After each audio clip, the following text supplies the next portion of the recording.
نحمدہ و نصلی علی رسولہ الکریم اما بعد قال رسول اللہ صلی اللہ علیہ وسلم لا یؤمن احدکم حتی یحب لأخیہ ما یحب لنفسہ، وہ کما قال صلی اللہ علیہ وسلم، تم میں سے کوئی مومن نہیں ہو سکتا جب تک اپنے لیے وہی چیز پسند نہ کرے، جب تک اپنے بھائی کے لیے وہی چیز پسند نہ کرے جو اپنی ذات کے لیے پسند کرتا ہے۔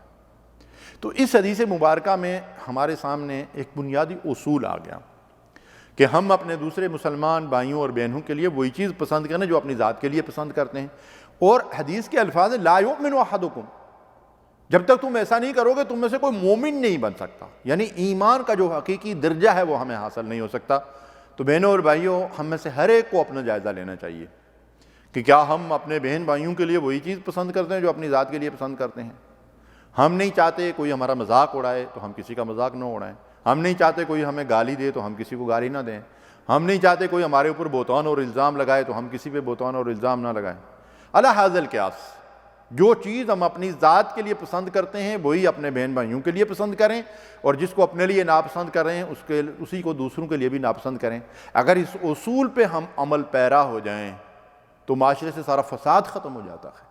یہ اصول محمد رسول اللہ صلی اللہ علیہ وسلم نے ہمیں زندگی گزارنے کا دیا ہے۔ یہ ایک مسلمان کی پہچان اور شناخت بچائی گئی ہے۔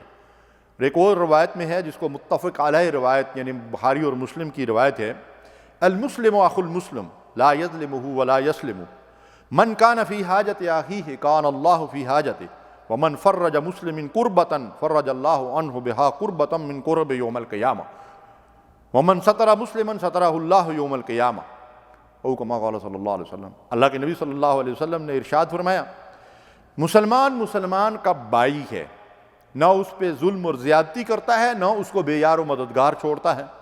جو اپنے بھائی کی کسی ضرورت اور حاجت کو پورا کرنے میں لگا ہوتا ہے، اور جو اپنے کسی بھائی کی مصیبت اور پریشانی کو، اس کے رنج اور غم کو دور کرنے کے لیے کوشش کرتا ہے، اللہ تعالیٰ اسے قیامت کے دن رنج و غم سے بچا لے گا۔ اللہ اکبر۔ اور فرمایا جو کسی مسلمان کی ستر پوشی کرے گا، اس کے گناہ کے اوپر پردہ ڈال دے گا، اس کے گناہ کو چھپا لے گا، اللہ قیامت کے دن اس کے گناہوں پہ پردہ ڈال دے گا۔ یہ حدیث مبارکہ ہماری رہنمائی کرتی ہے کہ ہم دوسرے مسلمانوں کی عزت اور آبرو کا احترام کریں، ضرورت مندوں اور حاجت مندوں کے کام آئیں، تاکہ مشکل کی گھڑی میں اللہ تعالی ہمارے کام آئے۔ ایک دوسری روایت ہے جس میں امام ترمذی نے اس کو حسن قرار دیا، المسلم اخو المسلم، مسلمان کا بھائی ہے۔ دیکھیں کتنا پیارا اصول ہے، انما المؤمنون اخوہ، مومنین آپس میں بھائی ہیں۔ تو یہاں فرمایا کہ مسلمان کا بھائی ہے، لا یخونہ، وہ اس کے ساتھ خیانت نہیں کرتا، بددیانتی نہیں کرتا۔ نبی صلی اللہ علیہ وسلم نے فرمایا، لا تخن من خانک، جو تجھے دھوکہ دے، جو تیرے ساتھ فراڈ کرے، جو تیرے ساتھ بددیانتی کرے، اس کے ساتھ تجھے واپس ویسا کرنے کی اجازت نہیں، ایسا نہ کر۔ ولا یکذبہ، اور یہ مسلمان جو ہے کسی کو جھوٹا نہیں سمجھتا، اس کے اوپر جھوٹا الزام نہیں لگاتا۔ ولا یخذلہ، اور کسی مسلمان کو مشکل گھڑی میں، مصیبت میں، پریشانی میں، آزمائش میں بے یار و مددگار نہیں چھوڑتا، اس کے کام آتا ہے۔ فرمایا کل مسلم علی المسلم حرام، ایک مسلمان کا سب کچھ دوسرے مسلمان کے اوپر حرام ہے۔ کیا چیز؟ فرمایا اردہ، اس کی عزت و آبرو، ومالہ، اور اس کا مال، ودمہ، اور اس کا خون۔ یعنی کسی مسلمان کے لیے جائز نہیں کہ کسی کی عزت و آبرو پہ حملہ کرے، اور کسی کے مال کے اوپر ناجائز قبضہ کرے، یا کسی کا ناحق خون بہائے۔ اور پھر فرمایا اللہ کے نبی صلی اللہ علیہ وسلم نے التقویٰ ہاں ہونا، اور اپنے سینہ مبارک کی طرف اشارہ کر کے ارشاد فرمایا کہ تقویٰ یہاں دل میں ہوتا ہے۔